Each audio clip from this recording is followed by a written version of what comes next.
Physiology of flowering. Flower is a modified shoot specialized to carry out sexual reproduction of the plant. पहले एक vegetative cell होता है, plant होता है, vegetative plant, वो फिर मेच्योर होता है, उसके अंदर रिप्रोडक्टिव स्ट्रक्चर्स डेवलप होते हैं, फ्लावर्स डेवलप होते हैं जो कि सेक्सुअल रिप्रोडक्शन के लिए रिस्पॉन्सिबल है, क्योंकि फ्लावर्स के अंदर ही स्टिग्मा स्टाइल होता है ना, स्टिग्मा पर पोलन ग्रेन्स अटैच होते हैं, तो वहीं से रिप्रोडक्शन का सारा प्रोसेस चलता है। तो फ्लावर जो है वो मॉडिफाइड शूट है। अब एक फ्लावर जो है उसका भी एक पर्टिकुलर टाइम पीरियड होता है, एक पर्टिकुलर सीज़न होता है कि वो इसी सीज़न में ग्रो करेगा, इसी पर्टिकुलर टाइम पीरियड में ग्रो करेगा, कि इतने लेंथ ऑफ द डे उसको चाहिए, इतना उसको डाइट पीरियड चाहिए। तो उसके भी कुछ कंडीशंस होते हैं जिन पर डिपेंड करता है कि फ्लावरिंग होगी या नहीं होगी। The period of maturity after which plant can produce flowers if exposed to inductive conditions is called ripeness of flower. Ripeness का ripe का मतलब क्या होता है? पकना। इसे हम maturity से relate कर सकते हैं। तो द पीरियड ऑफ मेच्योरिटी जिसके बाद प्लांट फ्लावर्स प्रोड्यूस करेगा, अगर उसे इंडक्टिव कंडीशंस मिली, उसे राइपनेस ऑफ फ्लावर कहते हैं। इंडक्टिव कंडीशंस क्या होता है? ऐसी एक्सटर्नल कंडीशंस जो कि फ्लावर को इनिशिएट करती हैं, फ्लावरिंग को इनिशिएट करती हैं, फ्लावर को बनने के लिए ज़रूरी हैं, वो एक्सटर्नल कंडीशंस, उसे इंडक्टिव कंडीशंस कहते हैं। और जितने ड्यूरेशन के लिए, जितने टाइम पीरियड के लिए हमें वो कंडीशंस चाहिए कि फ्लावरिंग हो, उसे इंडक्टिव पीरियड कहते हैं। और अगर external conditions under which plant continues to grow vegetatively for unlimited period are called non-inductive conditions. So processes जो दो important factors हैं फोटो पीरियड को कंट्रोल कर रहे हैं, वो ये हैं फोटो पीरियड और टेम्परेचर्स। ये दोनों फैक्टर्स ही फ्लावरिंग को कंट्रोल कर रहे हैं। सबसे पहले होता क्या है, ये पूरा प्रोसीजर है फ्लावरिंग का। सबसे पहले एक वेजिटेटिव ग्रोथ होती है वेजिटेटिव प्लांट के अंदर, फ्लावर राइप होते हैं, उसके बाद इन्वायरमेंटल फैक्टर सही होने चाहिए, फ्लावर्स तक स्टिम्युलस होना चाहिए, फ्लावर प्राइमोर्डिया की इनिशिएशन और फिर फ्लावरिंग। तो ये सब प्रोडक्शन ऑफ फ्लावरिंग के स्टेप्स हैं। इसके बाद है फोटो पीरियोडिज्म। फोटो पीरियोडिज्म का क्या मतलब होता है कि the response of plant to the relative length and alternations of light and dark periods with regard to initiation of flowering. मतलब कि फ्लावरिंग को इनिशिएट होने के लिए कितनी डार्क पीरियड चाहिए, कितना लाइट पीरियड चाहिए, उनके अल्टरनेशन होनी चाहिए या उनके कंटिन्यूस हमें मिलना चाहिए, वो प्लांट के सभी रिस्पॉन्सेज टुवार्ड्स लाइट, उसे ही फोटो पीरियोडिज्म कहते हैं। Photo means light and periodism मतलब पीरियड। लाइट के अमाउंट कितने पीरियड के लिए चाहिए ताकि फ्लावरिंग हो। Tournois and Klebs had been able to produce flowering by varying the day length. अब मैंने कहा कि हर प्लांट जो है वो उसका अलग एक फ्लावरिंग का टाइम पीरियड होता है। मान लो शॉर्ट डे प्लांट्स हैं तो उनको कम डे की लेंथ चाहिए फ्लावरिंग के लिए, लॉन्ग डे प्लांट्स को ज़्यादा डे की लेंथ चाहिए फ्लावरिंग के लिए, डे न्यूट्रल प्लांट्स भी होते हैं। तो ये 3 टाइप्स के प्लांट्स होते हैं, short day plants, long day plants और day neutral plants. Seasonable plants होते हैं, मतलब सीज़न के हिसाब से ग्रो करते हैं। जैसे कुछ सीजन है, समर का सीज़न है तो लॉन्ग डे प्लांट्स ग्रो करेंगे क्योंकि उनको ज़्यादा देर तक लाइट मिलेगी। विंटर्स का सीज़न है, शॉर्ट डे प्लांट ज़्यादा ग्रो करेंगे। तो इस तरह से फ्लावरिंग के भी अपने फोटो पीरियड्स होते हैं। नाउ पहले देख लेते हैं शॉर्ट डे प्लांट्स के बारे में। शॉर्ट डे प्लांट्स जिनको कम डे की रिक्वायरमेंट होती है, फॉर एग्जाम्पल सेंथियम स्ट्रूमेरियम कोकलबर, ये एक शॉर्ट डे प्लांट है और ये फ्लावर तभी करता है जब इसका जो डार्क पीरियड है वो 9 आवर्स से ज़्यादा हो। When the dark period in its daily cycle exceeds 9 hours irrespective of the day length provided. मतलब कि नाइट के आवर्स पर डिपेंड करता है। अगर नाइट के आवर्स उसको जो डार्क पीरियड है उसका वो 9 घंटे से ज़्यादा उसे मिल रहा है तो वो फ्लावर करेगा। डे की लेंथ से कोई फ़र्क नहीं पड़ता है, नाइट के पीरियड पर डिपेंड करता है। अब अगर जो नाइट का पीरियड है उसके अंदर भी अगर इंटरप्शन हो गई है लाइट की, तो जो उसका इफ़ेक्ट होगा वो बिल्कुल नलीफाई हो जाएगा, ख़त्म हो जाएगा और प्लांट जो है वो वेजिटेटिव ही रहेगा, फ्लावरिंग नहीं करेगा। A period of darkness during the day time has no effect on flowering. मतलब अगर दिन में रात हो रही है ना, दिन के अंदर अगर डार्क पीरियड का या लाइट में इंटरप्शन हो रहा है तो उससे कोई फ़र्क नहीं पड़ेगा फ्लावरिंग पे, लेकिन अगर रात को इंटरप्शन हो रहा है तो फ़र्क पड़ेगा। मतलब नाइट पर ज़्यादा डिपेंड करते हैं प्लांट्स फ्लावरिंग के लिए। Flowering was inhibited when plants were expose to red light. If this was followed by exposure to far red light the effect was reversed. हमने ये देखा कि फ्लावरिंग जो है वो इनहिबिट हो रही थी जब रेड लाइट से एक्सपोज किया। रेड लाइट से एक्सपोज करेंगे तो पीआर जो है पीएफआर में कन्वर्ट होने लगेगा, तो फिर फ्लावरिंग इनहिबिट हो जाएगी शॉर्ट डे प्लांट्स के अंदर। अब वापस से अगर उसे हम फार रेड लाइट से एक्सपोज करेंगे तो फिर वो पीआर में कन्वर्ट हो जाएगा और इफेक्ट रिवर्स हो जाएगा। ये देखा कि सीड जर्मिनेशन की तरह फ्लावरिंग भी फाइटोक्रोम मेडिएटेड प्रोसेस है। फाइटोक्रोम की दोनों फॉर्म्स पीआर और पीएफआर पर डिपेंड करता है। लाइट पीरियड के जब खत्म होता है तो ये देखा जाता है कि जो पीएफआर की कंसंट्रेशन है वो ज़्यादा है, और पीएफआर टू पीआर की अगर रेशियो निकालें तो ज़्यादा ही होगी। लॉन्ग डार्क पीरियड होगा तो पीएफआर जो है वो पीआर में कन्वर्ट होगा, या फिर पीएफआर कुछ डिस्ट्रॉय हो जाएगा और कुछ कन्वर्ट हो जाएगा पीआर के अंदर। अब अगर पीएफआर जो है वो पीआर के अंदर कन्वर्ट हो गए तो जो पीएफआर बाय पीआर की रेशियो है वो ड्रॉप हो जाएगी, और जो बाकी के फिजियोलॉजिकल प्रोसेसेस हैं वो एक्टिवेट हो जाएंगे, जिससे क्या होगा, फ्लावरिंग होगी। अगर डार्क पीरियड इंटरप्ट किया जाएगा रेड लाइट से यानी कि पीआर से, तो पीआर को रेड लाइट मिली, पीएफआर की फॉर्मेशन होगी, तो पीएफआर से पीआर के लेवल जो है वो राइज हो जाएगा और फ्लावरिंग इनहिबिट हो जाएगी। As you can see in this diagram also. Short day और लॉन्ग डे प्लांट्स के लिए है ये 16 आवर का डे और 8 आवर्स की नाइट। शॉर्ट डे प्लांट्स के लिए हमें नाइट की रिक्वायरमेंट 9 आवर्स से ज़्यादा चाहिए, फ्लावरिंग नहीं होगी। 9 आवर्स से ज़्यादा है नाइट का पीरियड तो फ्लावरिंग होगी। अब यहाँ पर जो नाइट का पीरियड है और जो डे का पीरियड है, डे 8 आवर्स का है लेकिन नाइट जो है वो कम है तो फ्लावरिंग नहीं होगी। इसी तरह अगर 8 आवर्स का डे है और 16 आवर्स की नाइट है तो फ्लावरिंग होगी। इसमें हमें बस ये देखना होता है शॉर्ट डे प्लांट्स के अंदर कि जो नाइट की कंडीशंस है वो 9 आवर्स से एक्सीड होनी चाहिए जेंथियम स्ट्रोमेरियम के केस में।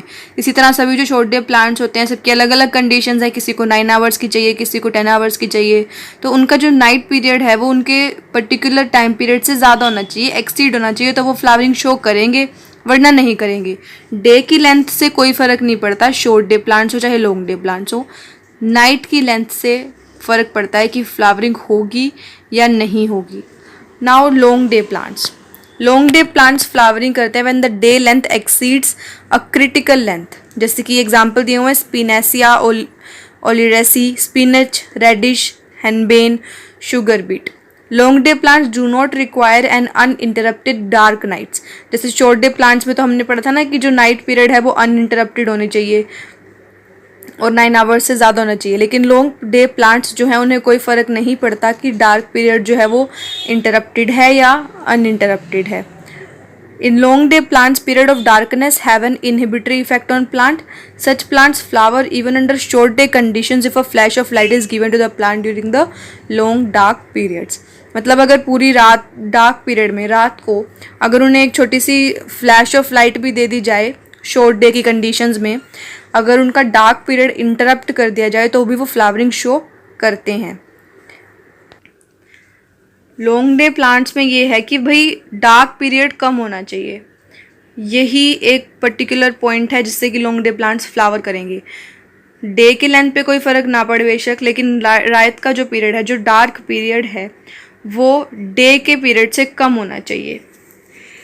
जैसे कि बारले की एक पर्टिकुलर वैरायटी हमने ली और उसमें देखा गया बारले जो है वो एक लॉन्ग डे प्लांट है, वो वेजिटेटिव रहता है कि अगर उसे 12 घंटे का दिन और 12 घंटे की रात दी जाए।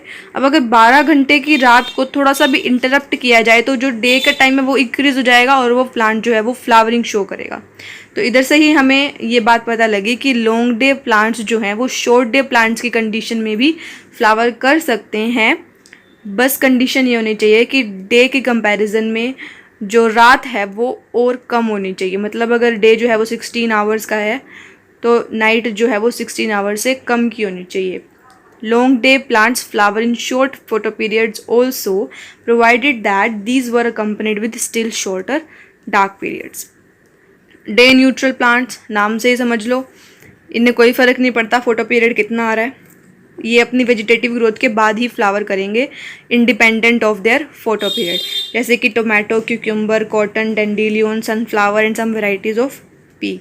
ऐसा कहा जाता है कि डे न्यूट्रल प्लांट्स के लिए जीन्स रिस्पॉन्सिबल होते हैं। Genes are responsible for flowering in day neutral plants, और उनके जो रिस्पॉन्सेज हैं, फोटो पीरियडिक के रिस्पॉन्सेज हैं, उनके लिए जीन्स रिस्पॉन्सिबल होती हैं। जैसे कि क्रिसेंथियम के अंदर, क्रिसेंथियम जो है वो समर में या फिर डिफरेंट मंथ्स में फ्लावर करता है।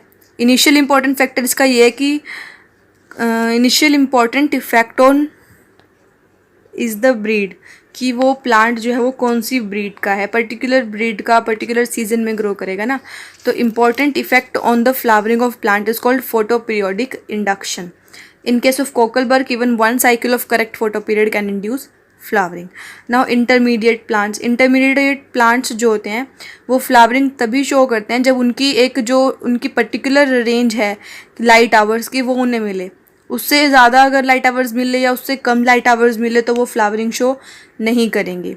एम्फी फोटो पीरियोडिक प्लांट्स ये इंटरमीडिएट प्लांट से बिल्कुल अपोजिट होते हैं। मतलब इनकी जो डेफिनेट एक रेंज है उससे अगर कम या ज़्यादा मिलेगी तो ये फ्लावरिंग शो करेंगे, वरना नहीं करेंगे। Now in this diagram there is a comparison between short day plants and long day plants and the effect of red and far red light are shown on these plants. So यहाँ पर हम देख रहे हैं 9 और 15 का ratio, यानी कि 9 आवर्स का डे है और 15 आवर्स की नाइट है। तो शॉर्ट डे प्लांट्स क्या फ्लावर करेंगे? करेंगे। लॉन्ग डे प्लांट्स नहीं करेंगे, क्योंकि शॉर्ट डे प्लांट्स के लिए क्या कंडीशन थी कि नाइट जो है वो लंबी होनी चाहिए, लंबी है। लॉन्ग डे प्लांट्स के अंदर क्या कंडीशन थी, नाइट जो है वो कम होनी चाहिए, या फिर किसी भी मतलब अगर लॉन्ग भी नाइट है तो किसी लाइट के फ्लैश से वो इंटरप्टेड होनी चाहिए, तो भी वो फ्लावरिंग करेंगे। लेकिन इसमें ऐसा नहीं है तो फ्लावरिंग नहीं करेंगे, वेजिटेटिव रहेंगे। अब अगर इसको हम रेड लाइट से स्प्रे करें, रेड लाइट से स्प्रे करेंगे तो PR जो है वो PFR में कन्वर्ट होगा, और जो शॉर्ट डे प्लांट्स हैं वो वेजिटेटिव रहेंगे और जो लॉन्ग डे प्लांट्स हैं वो फ्लावरिंग शो करेंगे। अब इसी तरह फार रेड लाइट से अगर इसको इंटरप्ट किया जाए डार्क पीरियड को, तो शॉर्ट डे प्लांट्स वेजिटेटिव रहेंगे और लॉन्ग डे प्लांट्स जो है वो फ्लावरिंग शो करेंगे। अब रेड लाइट भी दी है और फार रेड लाइट भी दी है। शॉर्ट डे प्लांट्स को फार रेड लाइट है वो PR में कन्वर्ट हो जाएगी और शॉर्ट डे प्लांट्स जो है वो फ्लावर करेंगे, लेकिन लॉन्ग डे प्लांट्स जो है वो वेजिटेटिव रहेंगे। अब अगर रेड लाइट है, फार रेड लाइट है, शॉर्ट डे प्लांट्स के अंदर फ्लावरिंग होगी और लॉन्ग डे प्लांट्स के अंदर वेजिटेटिव रहेंगे। अब अगर डार्क पीरियड जो है वो इंटरप्टेड है पहले फार रेड लाइट से फिर रेड लाइट से, तो क्या होगा, शॉर्ट डे प्लांट्स के अंदर फ्लावरिंग होगी और लॉन्ग डे प्लांट्स के अंदर वेजिटेटिव रहेंगे। शॉर्ट डे प्लांट्स हमने कहा था ना कि PFR जो है वो फ्लावरिंग को इनहिबिट करता है, तो इसमें लास्ट में PFR है, PFR से R की फॉर्मेशन हो जाएगी तो फ्लावरिंग इनहिबिट नहीं होगी। अब यहाँ पर तो शॉर्ट डे कंडीशन लगी हुई है ना कि डे जो है वो शॉर्ट है और नाइट्स जो है वो लॉन्ग है और इंटरप्टेड है रेड से और फार रेड से, तो ये न्यूट्रल सा काम हो जाएगा। तो अब लॉन्ग नाइट्स हैं तो फ्लावरिंग होगी, लेकिन अब लॉन्ग डे प्लांट्स के अंदर ये इंटरप्टेड है फार रेड और रेड लाइट से, तो फ्लावरिंग नहीं होगी। अब इसी तरह यहाँ पर भी है same conditions, short day plants vegetative रहेंगे और लॉन्ग डे प्लांट्स जो हैं वो फ्लावरिंग शो करेंगे। इसमें रिवर्स हो गया ना, अब लास्ट में जो एक्सपोजर हुआ है वो रेड लाइट से हुआ है। रेड लाइट से क्या बनेगा, PFR, और PFR तो हमें पता ही है कि फ्लावरिंग को इनहिबिट करता है शॉर्ट डे प्लांट्स के अंदर। तो ये इफेक्ट था रेड और फार रेड लाइट का कि अगर नाइट में दी जाए एक इंटरप्शन से तो क्या होगा। इसके बाद है परसेप्शन ऑफ लाइट स्टिमुलस। ऐसा देखा गया कि किसी भी प्लांट के अंदर उसकी लीव्स से पता लगता है कि उसके अंदर फ्लावरिंग होगी या नहीं होगी। जो लाइट आ रही है उसकी जो रेडिएशंस हैं वो लीव्स परसीव करेंगी, लीव्स से फिर वो फर्दर पूरे प्लांट के अंदर जाएंगी। जैसे कि क्रिसेंथियम या फिर कोकलबर्ग के अंदर देखा गया कि अगर कोकलबर्ग की एक लीफ को शॉर्ट डे कंडीशन से एक्सपोज किया जाए, अब हमें पता है ना कि क्रिसेंथियम जो है वो शॉर्ट डे प्लांट है, उसकी एक लीफ को शॉर्ट डे की कंडीशंस में रखा जाए और लॉन्ग नाइट्स, यानी कि शॉर्ट डे की पूरी कंडीशंस हो चुकी हैं, short days and long nights, बाकी के सारे प्लांट को एक्सपोज किया जाए इससे उल्टी कंडीशंस में, मतलब लॉन्ग डे वाली कंडीशंस में, तो ये देखा गया कि अगर लीफ को, ओनली प्लांट की सिर्फ लीफ को अगर शॉर्ट डे कंडीशन से एक्सपोज किया गया है तो फ्लावरिंग हुई है। It shows that flowering in Xanthium occurs even if a single leaf is exposed to short day conditions and when it is just grafted on a plant kept under non-inductive conditions. It has been further demonstrated that when all the leaves from a plant are removed under inductive light conditions, flowering fails to occur. क्योंकि हमें पता है कि leaves जो हैं वही flower को perceive, वही लाइट को परसीव कर रही हैं. Now photo periodic induction. Plant के अंदर फ्लावरिंग के लिए एक अप्रोप्रिएट उसके लिए फोटो पीरियड चाहिए, हमें पता है. उसको जो अप्रोप्रिएट फोटो पीरियड चाहिए उतना उसको पीरियड मिल रहा है, चाहे कम टाइम के लिए मिले, तो वो फ्लावरिंग शो करेगा. Short exposure to appropriate photo period can produce flowering. Xanthium strumarium, the induction comes by single short day treatment. One long photocycle is required in Synapsis alba and Brassica campestris. Two inductive cycles are required in Sobean. Now next is flowering hormone. Flowering hormone कुछ scientist ने ये discover किया कि flowering जो है वो एक hormone पर डिपेंड करती है जो कि है फ्लोरिजन. लेकिन अभी तक इसको आइडेंटिफाई नहीं किया गया है. जितने भी अटैम्प्ट्स थे इसको एक्सट्रैक्ट करने के लिए वो सब फेल हो गए. और अब ऐसा क्लियर हो चुका है कि फ्लावरिंग जो है वो हार्मोन से रेगुलेट होती है, जैसे कि ऑक्सिन, गिबरलिन, साइटोकाइनिन, इथाइलिन, जो हमने लास्ट वीडियो के अंदर पढ़े हैं, उन सभी के साथ फ्लावरिंग रेगुलेट होती है. अब लॉन्ग डे प्लांट्स जो हैं वो शॉर्ट डे की कंडीशंस में भी ग्रो कर सकते हैं अगर उनको गिबरलिन से सप्लाई किया जाए, क्योंकि ये क्या है, ये ग्रोथ को प्रमोट करता है. तो लॉन्ग डे प्लांट्स के अंदर भी अगर शॉर्ट डे कंडीशंस भी हैं तो ये फ्लावरिंग को प्रमोट करेगा. Next is vernalization. वर्नलाइजेशन क्या होता है? बहुत सारे ऐसे प्लांट्स होते हैं जिनको एक डेफिनेट टाइम पीरियड के लिए लो टेम्परेचर की रिक्वायरमेंट होती है ताकि वो अपनी डेवलपमेंट कंप्लीट कर सके और फ्लावर कर सके. वो जो हम कोल्ड ट्रीटमेंट उन्हें देते हैं उसी प्रोसेस को वर्नलाइजेशन कहते हैं. All the plants do not flower when subjected to correct photo period. In such cases temperature has a profound influence of flowering. अब हर एक प्लांट जो है उसको जितना फोटो पीरियड चाहिए, कोई ज़रूरी तो नहीं है कि उतने में ही फ्लावर कर ले. तो ऐसे प्लांट्स के लिए वर्नलाइजेशन जो है वो बहुत अच्छा रोल प्ले करती है. लाइट के बाद जो दूसरा सबसे इम्पॉर्टेंट फैक्टर है प्लांट के ग्रोथ के लिए वो है टेम्परेचर. विंटर कोल्ड ट्रीटमेंट जो है वो इसलिए ज़रूरी है क्योंकि अगर कुछ प्लांट्स के अंदर अगर उन्हें विंटर की कंडीशंस नहीं मिली तो या तो वो फ्लावरिंग ही नहीं शो करते या फिर बहुत कम फ्लावरिंग शो करते हैं. जैसे कि बाइनियल प्लांट्स की अगर हम बात करें तो जब बाइनियल प्लांट्स को ग्रो किया जाता है यानी कि समर में फर्स्ट सीजन में, तो ये सिर्फ वेजिटेटिवली ग्रो होते हैं, इनके अंदर फ्लावरिंग नहीं होती है जब तक इनको विंटर्स से एक्सपोज ना किया जाए. तो समर जब तक था फर्स्ट सीजन में ये सिर्फ वेजिटेटिवली ग्रो कर रहे थे. जैसे ही इन्हें कोल्ड ट्रीटमेंट मिला, लो टेम्परेचर से एक्सपोज हुए, फ्लावरिंग इनिशिएट हो गई. ऐसे ही और भी बहुत सारे प्लांट्स होते हैं. वर्नलाइजेशन की साइट कौन सी होती है? Shoot apical meristem. एग्रीकल्चर के बेसिस पर भी ये प्रूव किया. जैसे अगर हम एक बाइनियल सीड ले रहे हैं, उसे हमने जर्मिनेट किया और लो टेम्परेचर से एक्सपोज कर दिया कुछ वीक्स के लिए, तब उसको सीड को ऐसा फील होगा एक पूरा साल वो मतलब पूरे साल के थ्रू वो जा चुका है. समर सीज़न भी आ गया, विंटर सीज़न भी आ गया. अगर हम इसको स्प्रिंग में सो करेंगे तो इसके अंदर उसी सीज़न में उसी साल के अंदर इसकी क्रॉप जो है वो हार्वेस्ट करने के लिए तैयार हो जाएगी. तो इसका बहुत यूज़ हुआ एग्रीकल्चर के लिए कि इसने जो उनका सोइंग का और फ्लावरिंग का जो टाइम पीरियड था, जो इंटरवल था, उसको कम कर दिया वर्नलाइजेशन ने. The site of vernalization is believed to be shoot apical meristem. This has been shown with localized low temperature treatments of different plant parts of certain biennials as celery, beet and chrysanthemum. Grafting a cold treated twig onto an untreated plant brings about flowering in the latter. अगर एक ऐसा plant है, मान लो same species के हमने दो plants लिए हैं, एक प्लांट को हमने लो टेम्परेचर से एक्सपोज नहीं किया है और दूसरे प्लांट को लो टेम्परेचर से एक्सपोज किया है, तो जिस प्लांट को हमने लो टेम्परेचर से एक्सपोज किया है अगर उस प्लांट को दूसरे वाले प्लांट के पास ही उसी जगह पर उसे ग्रो कर दिया जाए तो जो दूसरे वाला अनट्रीटेड प्लांट है उसके अंदर भी फ्लावरिंग शो कर होगी. वहाँ पर भी फ्लावरिंग शो हो सकती है। मतलब इन्वायरमेंट का बहुत ज़्यादा इफेक्ट है। अगर एक कोल्ड ट्रीटेड ट्विग को हमने एक दूसरे प्लांट के पास रखा है तो वो दूसरे वाले प्लांट के अंदर भी फ्लावरिंग हो जाएगी। As you can see in this diagram, ये शॉर्ट डे प्लांट्स हैं। शॉर्ट डे मतलब पहले विंटर के प्लांट्स हैं, इन्हें कोल्ड ट्रीटमेंट की ज़रूरत नहीं है। और ये लॉन्ग डे प्लांट्स हैं, समर के प्लांट्स हैं। इनके बाद अगर ये कंडीशंस है जब इन्हें लो टेम्परेचर से एक्सपोज नहीं किया गया, जब इन्हें लो टेम्परेचर से यानी कि कोल्ड से एक्सपोज किया गया तो शॉर्ट डे प्लांट्स के अंदर भी ग्रोथ अच्छी देखी गई और लॉन्ग डे प्लांट्स के अंदर फ्लावरिंग भी देखी गई as they were subjected to cold treatment. अब वर्नलाइजेशन का जो इफेक्ट है वो रिवर्सिबल है और इस प्रोसेस को डीवर्नलाइजेशन बोलते हैं। रिवर्सिबल कैसे है? वर्नलाइजेशन के लिए हमने उसे लो टेम्परेचर से एक्सपोज किया, प्रोसेस को उल्टा करने के लिए हम उसे हाई टेम्परेचर से एक्सपोज कर देंगे।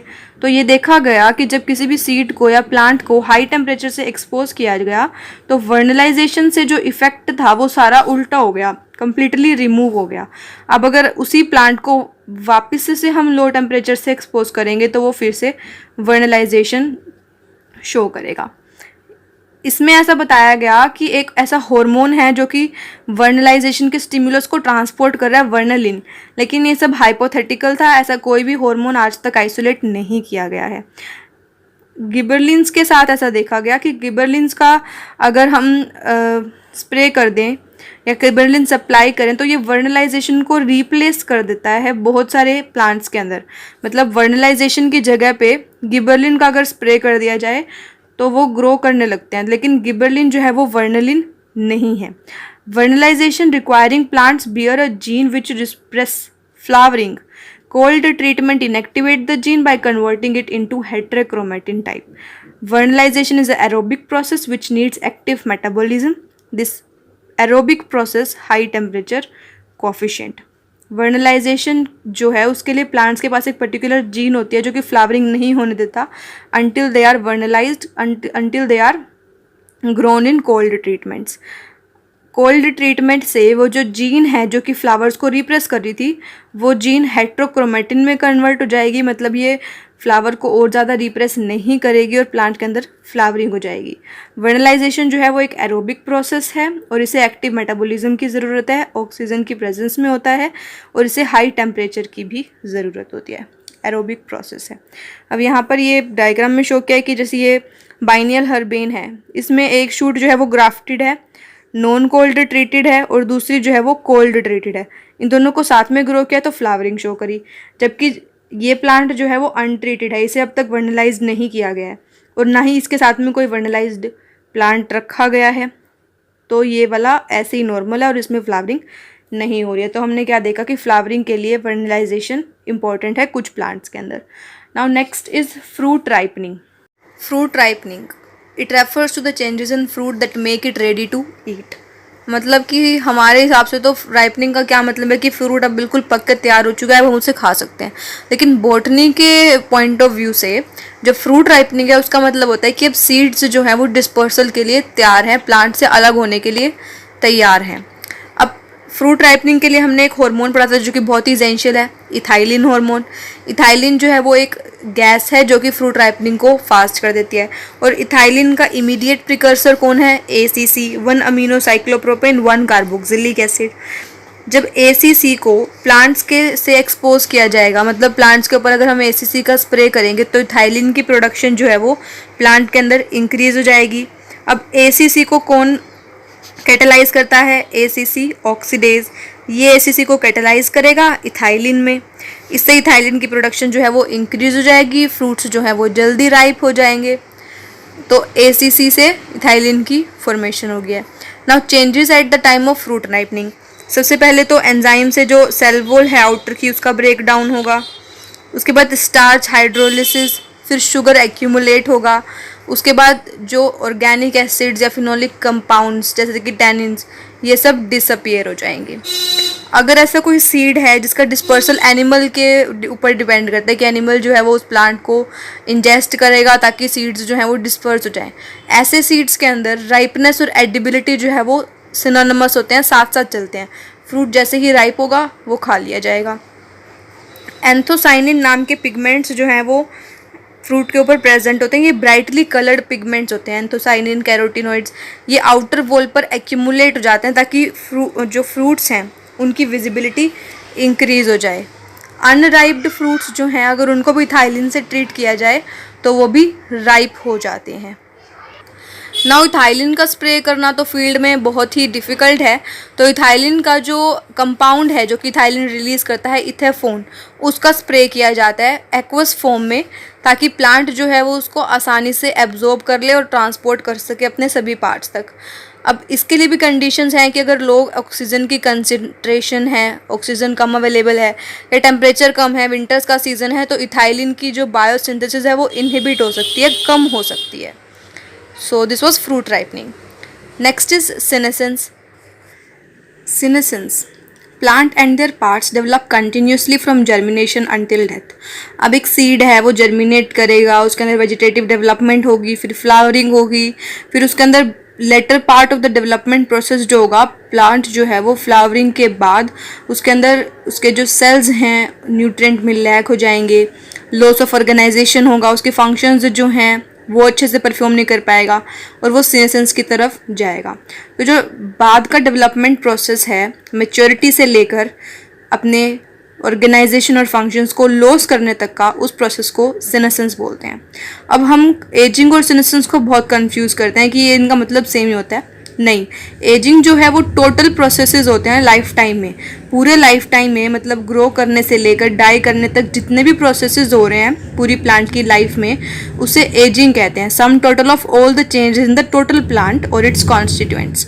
लेकिन सीनेसेंस क्या होता है? डीजेनरेटिव और irreversible changes in a plant. सिर्फ जो प्लांट को डीजेनरेट कर रहे हैं या फिर जो ऐसे चेंजेस हो रहे हैं जिन्हें हम रिवर्स नहीं कर सकते, उन्हीं चेंजेस को हम सीनेसेंस कहते हैं। और सीनेसेंस जो है वो प्लांट को डेथ की तरफ लेकर जाता है।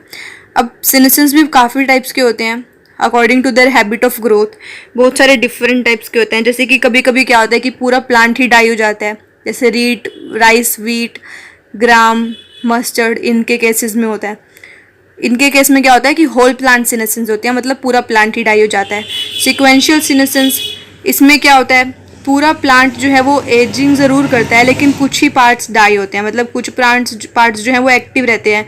जनरली जो टिप के पास के पार्ट्स होते हैं जैसे शूट टिप या रूट टिप, वो एक्टिव रहते हैं और कंटिन्यूसली अपनी ग्रोथ करते रहते हैं। लेकिन जो ओल्डर पार्ट्स होते हैं वो सीनेसेंस के अंडर को जाते हैं और मर जाते हैं। शूट सीनेसेंस में क्या होता है? शूट सीनेसेंस में सिर्फ जो प्लांट का एरियल पार्ट है वो डाई होता है। फ्लावर्स, फ्रूट्स सब प्रोड्यूस करने के बाद जो ऊपर का एरियल पार्ट है, शूट वाला रीजन है, वो डाई हो जाता है और बाकी का जो अंडरग्राउंड पार्ट है वो वैसे का वैसे रहता है। साइमल्टेनियस और सिंक्रोनस सीक्वेंस, इसमें क्या होता है? इसमें जो लीव्स हैं वो प्लांट की वो शेड होती हैं, बाकी का जो प्लांट है वो ऐसे का ऐसा रहता है, अलाइव रहता है। फाइनली उससे होता क्या है? अब लीव्स जो हैं वो डाई हो गए हैं तो उससे प्लांट को कुछ ना कुछ फ़ायदा ही होगा, जैसे जाइलम वेसल्स जो हैं या स्क्लेरेन्काइमा है वो डाई हो गए हैं। प्लांट के अंदर जो लीफ का पार्ट डाई हो गया तो लीफ के अंदर जो न्यूट्रिएंट्स प्रेजेंट थे वो प्लांट एब्जॉर्ब कर लेगा और ऐसे पार्ट्स को दे देगा जहाँ पर उन न्यूट्रिएंट्स की रिक्वायरमेंट है। फॉर एग्जांपल हमें पता है कि लीव्स के अंदर अमीनो एसिड की फॉर्मेशन होती है। लीव्स से अमीनो एसिड जो है वो डेवलपिंग सीड्स तक जाता है। अब सीड्स में क्या होता है कि वो जो लीफ फॉल हो रहे हैं वहाँ से अमीनो एसिड लेता है और सीड के पास उसे रिजर्व फूड की तरह स्टोर कर लेता है ताकि जब ज़रूरत पड़े तो उस अमीनो एसिड्स को यूज़ किया जाए। अब लीफ जो है वो प्लांट से शेड हो चुकी है। शेड होने के बाद भी वो जब सॉइल पे गिर रही है तो जो उसके बाकी के न्यूट्रिएंट्स है वो सॉइल को दे देगी, तो रिसाइकलिंग ऑफ न्यूट्रिएंट्स हो जाएगी इस तरह से। तो सीनेसेंस जो है वो भी प्लांट के लिए बेनिफिशियल है। अब कुछ ऐसी थ्योरीज आई जो कि सीनेसेंस को प्रूव करती हैं। Wear and tear theory, senescence जो है वो टिश्यूज़ की या फिर किसी भी प्लांट पार्ट की वियर एंड टियर की वजह से हो सकता है, या फिर टॉक्सिसिटी की, प्लांट के अंदर कोई भी टॉक्सिक सब्सटेंस जो है वो एक्यूमुलेट हो गया, loss of metabolites, depletion of metabolites की वजह से, या जेनेटिक डैमेज, म्यूटेटेड जीन्स भी सीनेसेंस के लिए रिस्पॉन्सिबल हो सकती हैं। तो सीनेसेंस का क्या एडवांटेज है प्लांट्स पे वो तो हमने पढ़ ही लिया कि वो प्लांट से जो है लीफ फॉल हो जाती है, न्यूट्रिएंट्स जो है वो प्लांट विदड्रॉ कर लेता है, फॉलन लीफ के बाद भी वो प्लांट जो है उसके न्यूट्रॉन्स को सॉइल से एब्जॉर्ब कर लेता है। Now next is we know कि राइपनिंग ऑफ फ्रूट्स और सीड्स एनुअल्स के अंदर वो कैसे होता है, बहुत सारे प्रोटीन्स जो हैं वो ब्रेक डाउन होते हैं अमीनो एसिड में। अमीनो एसिड वो हमने बोला कि लीव्स से डेवलपिंग सीड्स में शिफ्ट हो जाता है, रिजर्व मटेरियल की तरह रहता है, और प्लांट जो है वो उसे तभी एक्सपोर्ट कर लेता है जब उसे चाहिए होता है। सीनेसेंस जो है वो सीक्वेंशियल सिंक्रोनस सीनेसेंस होता है लीव्स के अंदर, पेरिनियल्स के अंदर। लीफ फॉल हो गई जैसे डिसीडियस प्लांट्स के अंदर होता है, लीफ जो है वो फॉल हो जाती है अनफेवरेबल सीजन में। इससे ट्रांसपिरेशन भी कम हो जाता है जब अनफेवरेबल कंडीशंस होती हैं। लीफ फॉल हो गई तो प्लांट्स को ट्रांसपिरेशन में रिड्यूस हो जाएगी, तो वो अपने आप को पेस अप कर सकता है कंडीशंस के साथ। तो लीव्स जो हैं वो as a recycling of nutrient source की तरह एक्ट करते हैं प्लांट के लिए। So this was all about physiology of flowering, and if you like the video don't forget to share it, subscribe my channel easy learning with Vishakha.